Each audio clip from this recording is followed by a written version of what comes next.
Hello friends, ఈరోజు మనం మరో అద్భుతమైన తయారీ విధానం చూడబోతున్నాం. స్వచ్ఛమైన ఏ2 ఆవు నెయ్యి ఎలా తయారు చేస్తారో ఎప్పుడైనా చూసారా? రండి చూద్దాం. ముందుగా ఇక్కడ చూడండి, స్వచ్ఛమైన ఆవు పాలను పితికి వాటిని ఒక పెద్ద పాత్రలో పోసి బాగా మరిగిస్తున్నారు. పాలు బాగా మరిగిన తర్వాత వాటిని తోడు పెట్టి పెరుగుగా మారుస్తారు.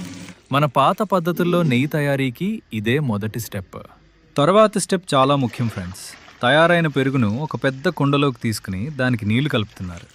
ఆ తర్వాత ఒక పెద్ద మిషన్ ద్వారా పెరుగును చిలకడం మొదలుపెట్టారు. ఈ ప్రాసెస్ని బిలోనా అంటారు. పెరుగును చిలుకుతున్నప్పుడు అందులో ఐస్ ముక్కలు వేస్తున్నా చూడండి. చల్లటి ఐస్ వేయటం వల్ల వెన్న సులభంగా పైకి తేలుతుంది. అసలు ఆ తెల్లటి వెన్న పైకి వస్తుంటే చూడటానికి ఎంత సాటిస్ఫైయింగ్గా ఉందో కదా. ఇప్పుడు ఈ భయ్యా తన చేతులతో పైకి తేలిన వెన్నను ఎంత జాగ్రత్తగా తీస్తున్నాడో చూడండి.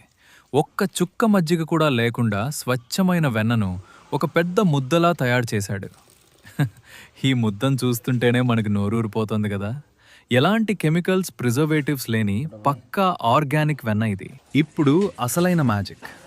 తీసిన వెన్న మొత్తాన్ని ఒక పెద్ద కడాయిలో వేసి నెమ్మదిగా వేడి చేస్తున్నారు.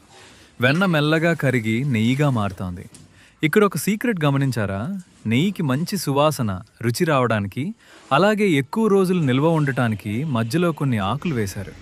ఇలా నెమ్మదిగా మరిగించడం వల్ల మన నెయ్యికి ఆ స్వచ్ఛమైన బంగారు రంగు వస్తుంది. ఫైనల్గా ఫ్రెండ్స్, మన స్వచ్ఛమైన ఏ2 ఆవు నెయ్యి రెడీ అయిపోయింది. దీన్ని ఫిల్టర్ చేసి వేడివేడిగా ఒక పెద్ద డబ్బాలోకి తీసుకుంటున్నారు. ఆ తర్వాత అందమైన గాజు సీసాల్లో ప్యాక్ చేస్తున్నారు. ఈ వాసన, ఈ స్వచ్ఛమైన రంగు నిజంగా అద్భుతం కదా. ఈ వీడియో మీకు నచ్చితే వెంటనే ఆ లైక్ బటన్ నొక్కండి. ఇలాంటి మరిన్ని మేకింగ్ వీడియోల కోసం మన ఛానల్ని సబ్స్క్రైబ్ చేసుకోవడం మర్చిపోకండి. Bye bye.